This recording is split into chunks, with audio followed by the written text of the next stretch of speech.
Le sujet des jeux de hasard est assez complexe et assez controversé parce que tout dépend de la partie qu'on analyse et du côté dont on se situe pour analyser les faits.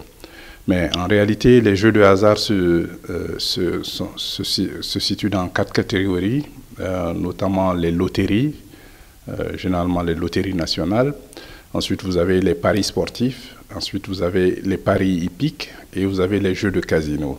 Donc, tout cela constitue des jeux de hasard. Et maintenant aussi, nous avons, avec l'avènement des nouvelles technologies, les jeux de ligne. Vous avez toute cette catégorie qui ont une influence sur le quotidien des populations dans les différents pays. Les jeux de hasard peuvent créer beaucoup d'emplois directs et indirects, mais aussi les jeux de hasard rapporte beaucoup de recettes fiscales au gouvernement, parce qu'il y a un prélèvement auprès des opérateurs de jeux de hasard et qui constitue une fiscalité assez importante pour l'État, en tout cas pour tout ce qui concerne ce secteur.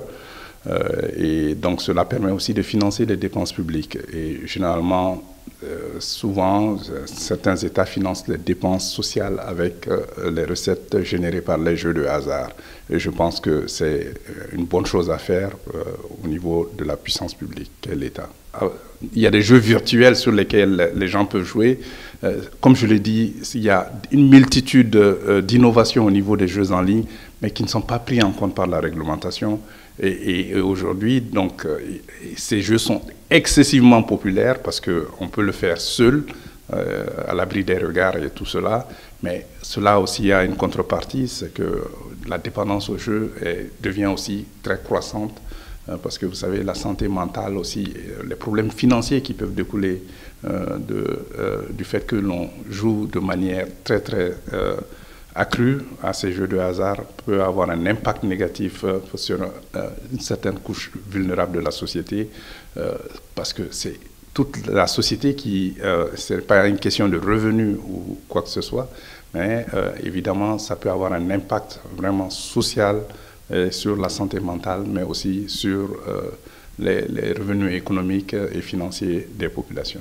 Comme on dit, un jeu, c'est une distraction.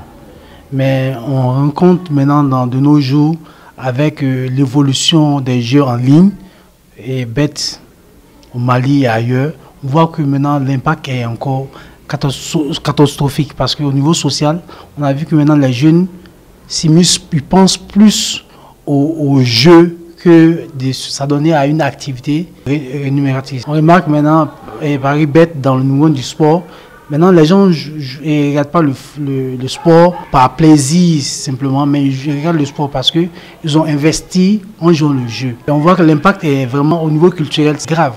La jeunesse auquel on devait compter, cette jeunesse-là, ils sont enfermés dans le jeu de hasard. Parce que qui dit jeu de hasard, ça crée la solitude. La solitude, parce qu'ils sont enfermés à avoir un gain facile. Quelques billets, quelques jetons, on peut se brasser des millions. Et c'est vraiment catastrophique. Le premier, c'est aux bailleurs.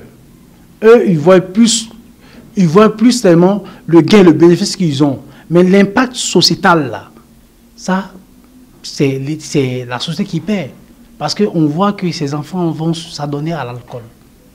Ils vont s'adonner à l'alcool et ils vont plus vouloir faire tout ce qui est forcené, c'est-à-dire tout ce qui peut t'amener à perdre d'énergie, ils ne sont plus dedans. Ils ne sont plus dedans. On a vu tout de suite la Coupe d'Afrique. Beaucoup se sont mis à regarder la Coupe d'Afrique, mais c'était plus dans l'investissement qu'ils ont mis dans les jeux. Donc vraiment, c'est l'État et les populations, plus précisément les parents, de pouvoir canaliser ces valeurs-là. Montrer aux enfants, c'est plus la valeur travail qu'on doit promouvoir, mais pas la valeur du jeu. Parce que qui dit jeu, si elle quitte l'aspect de distraction, elle vient dans l'aspect de pouvoir gagner quelque chose, c'est dangereux.